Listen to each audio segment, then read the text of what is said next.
अस्सलाम वालेकुम, welcome back to my channel. I hope आप सब खैरियत से होंगे और अल्हम्दुलिल्लाह अल्लाह के फजल व करम से मैं भी खैरियत से हूँ। और अल्लाह ताला से दुआ है कि अल्लाह ताला हम सबको अपने हिफ्ज़ व ईमान में रखे, आमीन सुम्मा आमीन।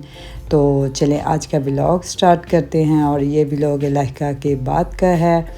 तो मैं घर में कुछ काम भी ख़ास करने को नहीं था और बोर भी हो रही थी, तो मैंने हस्बैंड से बोला चलें मार्केट चलते हैं और वहाँ से कुछ वेजिटेबल्स ले आते हैं।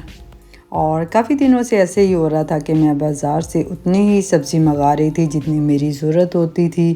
तो अब बोर भी हो रही थी और करने को भी नहीं था कुछ ख़ास, तो फिर मैंने हस्बैंड से बोला चलें मार्केट से जाकर ले आते हैं। तो यहाँ सारी सब्ज़ियाँ आ चुकी थी, कुछ को तो मैं कटिंग कर कर फ्रीज़ कर लूँगी और जो बॉईल करने वाली होंगी उनको मैं बॉईल करके उनके पैकेट्स बना लूँगी। और इस तरह काफ़ी इजी हो जाता है। जस्ट मैं गोश्त को प्रेशर लगाती हूँ और मेरी सब्ज़ी तकरीबन तैयार ही होती है और फिर मैं उसमें बुनाई करके सब्ज़ी डाल देती हूँ, तो काफ़ी इजीली से मेरा सालन तैयार हो जाता है। और ये सब सब्ज़ियाँ मैं लेकर आई थी, तो सब सब्ज़ियाँ मैंने बनाकर फ्रीज़ कर ली थी और बस ये करेले रह गए थे, तो यहाँ मैं इनको फ्राई कर रही थी। और अगर करेले आपके पास फ्राई हुए पड़े हों तो काफ़ी इजीली आप सालन बना सकते हैं। अदरवाइज़ अगर आप कहें कि करेले गोश्त का सालन बनाना है तो ये फिर आपको काफ़ी लंबा प्रोसेस लगता है। तो ये काफ़ी इजी वे है, अगर फ्राई हुए हों तो आप जैसे ही गोश्त भूनें तो साथ में ये करेले डाल दें तो आपका सालन तैयार हो जाता है। और आज लहका भी आ रही थी, तो मैंने सोचा चलें आज बीफ पुलाव बनाते हैं, क्योंकि काफ़ी दिनों से मुझे भी क्रेविंग हो रही थी पुलाव की। और फिर मुझे ये था कि चलें लहका आ रही है तो बना लेते हैं, क्योंकि ये हमारी सारी फैमिली का बहुत ही फेवरेट है। स्पेशली मेरे हस्बैंड को बीफ पुलाव बहुत ही पसंद है।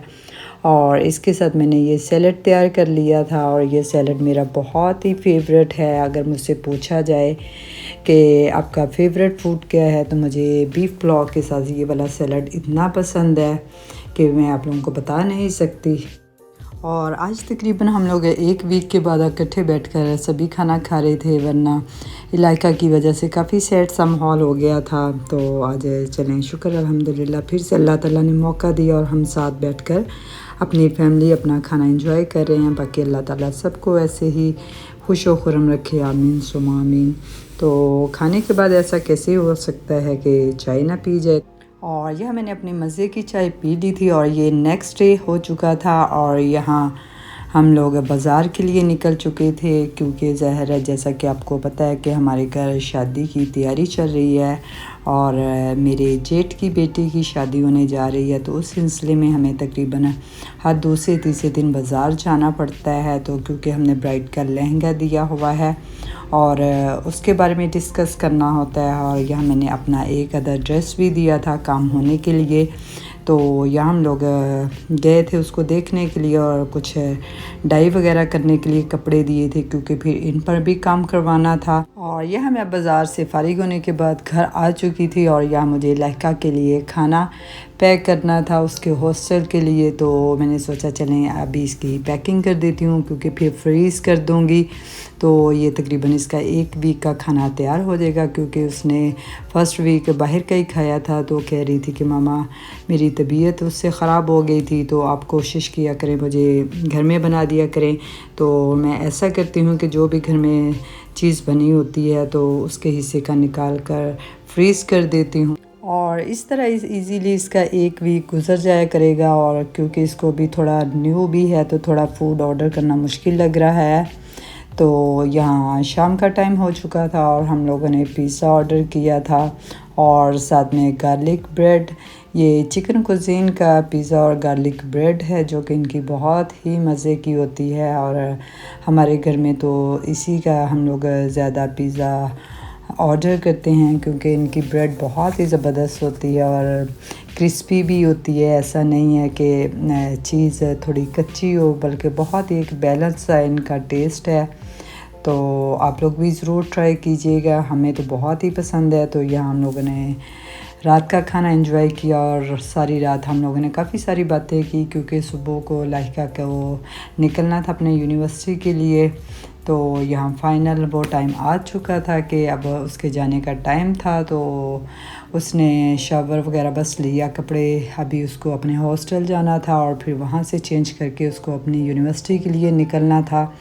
तो यहाँ वो अपनी यूनिवर्सिटी के लिए निकल चुकी थी क्योंकि मेरे हस्बैंड ही इसको छोड़ने जाते हैं। और जैसे ही इलाका गई तो ये मैंने विटामिन सी का सीरम ऑर्डर किया हुआ था जो कि ऑर्गेनिक ट्रैवलर्स का है। तो इसमें हाइलोरोनिक एसिड और विटामिन ई है जो कि आपकी स्किन को ब्राइट और हाइड्रेटेड रखता है। तो ये काफ़ी अच्छा है, आप दिन में भी यूज़ कर सकते हैं और रात में भी। एक्चुअली मैं दिन में नहीं यूज़ करती क्योंकि मुझे बार बार वज़ू करना होता है, तो इसलिए फिर मैं इसको रात में ही यूज़ करती हूँ। तो यहाँ मेरी मेड भी आ चुकी थी, तो हम लोगों ने मिलकर बेडशीट्स वगैरह चेंज की क्योंकि लाइका की वजह से मैंने कुछ भी इतना ख़ास काम नहीं घर का किया था। तो यहाँ मैं किचन अपना इंडोर वाला साफ़ कर रही थी क्योंकि इसको मैं डेली नहीं करती, एक दिन छोड़कर दूसरे दिन करती हूँ। तो यहाँ मैं किचन साफ़ कर रही थी और मेरी मेड बाकी घर के काम वगैरह कर रही थी। तो आज थोड़ी सी आप डीप क्लीनिंग कह सकते हैं जो कि मैं कर रही थी क्योंकि काफ़ी दिनों से मैंने इस तरह से नहीं, क्योंकि जैसा कि आपको पता है कि मैं सब्ज़ियाँ वगैरह बना रही थी तो इतनी मैंने ख़ास तवज्जो नहीं दी थी अपने किचन में। तो मैंने आज सोचा चलें, आज लहका भी होकर जा चुकी है तो चलें मैं घर को देख लेती हूँ। तो आई होप आप लोगों को मेरा आज का व्लॉग बहुत पसंद आया होगा और अगर आप मेरे चैनल पर नए हैं तो प्लीज़ इसको लाइक, शेयर, सब्सक्राइब करना मत भूलिएगा। मिलते हैं नेक्स्ट व्लॉग में, तब तक अपना ख्याल रखिएगा। अल्लाह हाफिज़।